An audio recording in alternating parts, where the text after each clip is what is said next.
চট্টগ্রামের মেজবানি আইটেমের মধ্যে সবচেয়ে মজার রেসিপি হচ্ছে চট্টগ্রামের ঐতিহ্যবাহী কালাভুনা।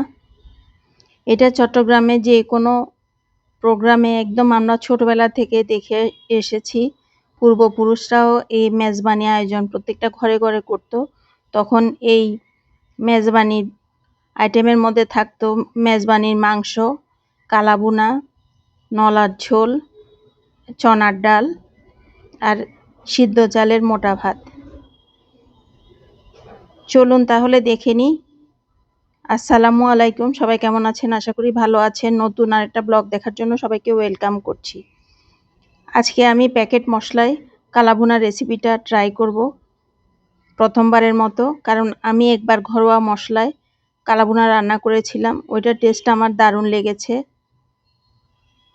এখন প্রথমে আমি 2 কেজি পরিমাণ কালাভুনার মাংস নিয়েছি। চেষ্টা করবেন সব রকমের মিশানো মাংস দিয়ে জিনিসটা রান্না করার, কলিজা গুদ্দা সব, হাড় সহ, একটু তেল চর্বি সহ। আমি রাঁধুনির রেডিমিক্স প্যাকেটটা নিয়েছি।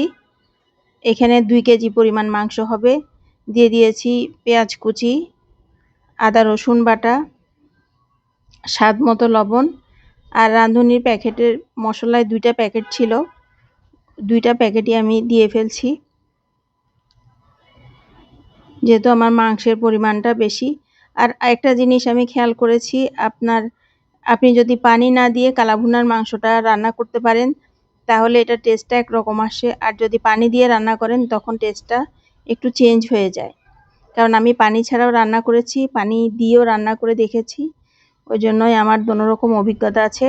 দিয়ে দিয়েছি 2 টেবিল চামচের মতো সস দিয়ে দিলাম। তারপর দিয়েছি সয়া সস।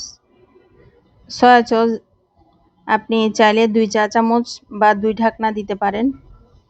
আর এটা রান্না করতে হয় সরিষার তেলে। মেজবানির খাবারগুলো সাধারণত সরিষার তেলে রান্না করে থাকে। সরিষার তেলে রান্না করলে এটার টেস্টটা ভালো হয়। এই যে আমি প্রথমে 1.5 কাপের মতো দিয়ে দিচ্ছি, পরে আমি আরও 1 কাপের মতো সরিষার তেল দিয়েছি, যেহেতু এটা পানি ছাড়া রান্না করার চেষ্টা করব। কিন্তু আসলে পানি ছাড়া আমি রান্না করতে পারি না। আমি বাসায় হঠাৎ করে আমার গেস্ট এসেছিল, আমার প্রিপারেশন ছিল না, তার জন্য আমি রান্না করতে একটু তাড়াহুড়া করে রান্না করতে গিয়ে আমি পানি দিতে হয়েছে। পানি দিলে এটার টেস্টটা চেঞ্জ হয়ে যায়। এটাকে আপনি বারবার নেড়ে নেড়ে দীর্ঘক্ষণ সময় নিয়ে 1.5-2 ঘন্টা সময় নিয়ে যদি রান্না করতে পারেন তাহলে এটার টেস্টটা একদম পারফেক্ট থাকে।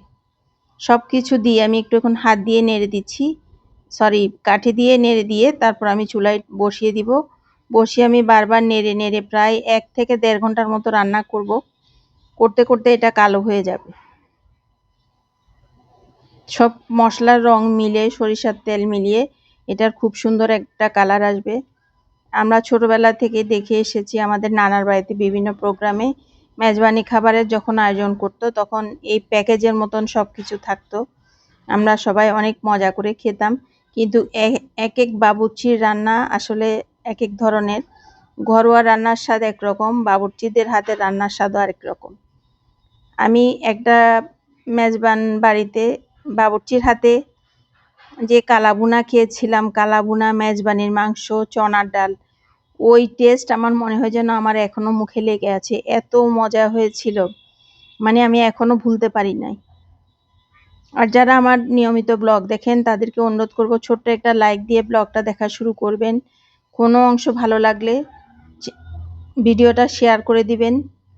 আর আমার চ্যানেলে নতুন ভিজিটর হয়ে থাকলে চ্যানেলটা সাবস্ক্রাইব করার অনুরোধ রইল। রান্নার শেষে কালাভুনার কালারটা এরকম আসে। আমার রান্না প্রায় শেষ হয়ে গিয়েছে।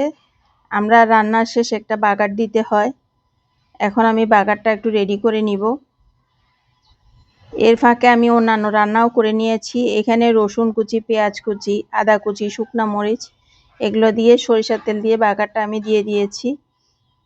আমার রান্না শেষ করতে করতে আমার গেস্টরাও এসে যাবে, কারণ এটা আমি দীর্ঘক্ষণ সময় ধরে রান্না করার সময়টা আমার হয়নি।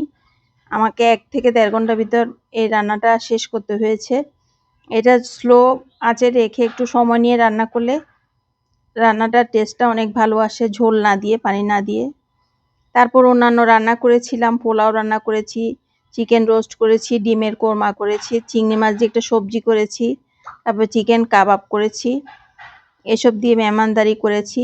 আশা করি আমার এই ছোট্ট ব্লগটা আপনাদের ভালো লেগেছে। আবার দেখা হবে পরবর্তী ব্লগে। সেই পর্যন্ত সবাই ভালো থাকবেন।